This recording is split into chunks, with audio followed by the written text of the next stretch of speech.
Hi, my name is Ann Kirk, Cereal Specialist with Manitoba Agriculture and Resource Development.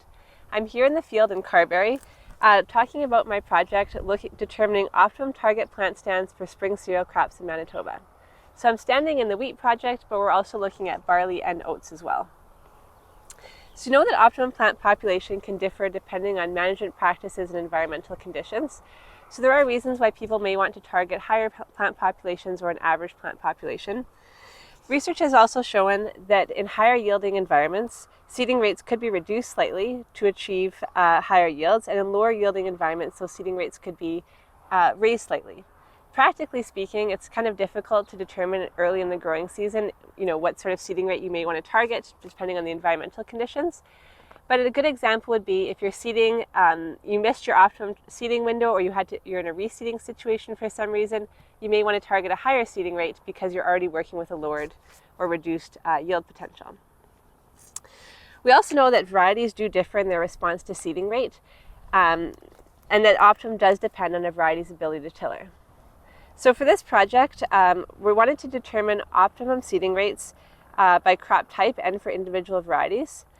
And to have Manitoba develop recommendations based on field conditions to assist producers with determining target plant stands and seeding rates for newer spring cereal varieties. An additional objective is to provide information on yields at lower plant stands.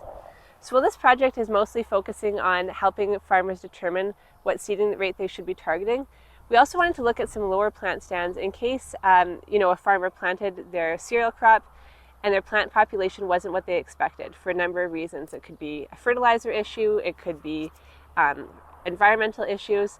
So we want to provide some information to say, okay, if your seeding rate is this low, this is the yield that you may want to expect. And it will help farmers determine if they should be in a reseeding situation or if they should maybe just leave their crop the way it is. So this project is taking place in Arborg, Carberry, Melita, and Roblin, the 4 diversification centers. And we're looking at 2 cultivars of spring wheat, oats, and barley at 6 different seeding rates. So target plant populations range from 9 to 39 plants per square foot. So we actually did conduct this research in 2017 and 2018. The major difference in 2021 between 2017 and 2018 is that we're looking at 1 lower plant population. In 2017 and 2018, our plant populations ranged from 15 to 39 plants per square foot. So from those 2 years of study, we determined a couple of things. That research did suggest that the current recommended target plant stands for spring wheat, oats, and barley were sufficient. So in Manitoba, we do recommend anywhere from 23 to 28 plants per square foot for spring wheat. I think most farmers are probably targeting the higher end of that plant stand and perhaps even going higher depending on their management considerations. But we did find that there weren't many significant differences in yields between plant populations ranging from, say, 21 to 39 plants per square foot. In some of those really lower plant populations, we did see significantly lower yields.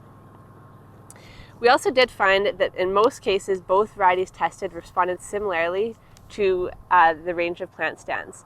So for the first 2 years of study, we didn't see a need to develop recommendations based on the 2 different varieties because they did respond similarly.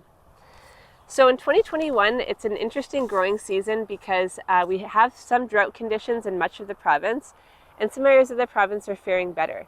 So for this project, in the 4 locations, we do know that Arborg right now looks to be the most drought-stressed environment, whereas Carberry, where I am now, and Roblin have had more moisture, and those crops are looking a bit healthier.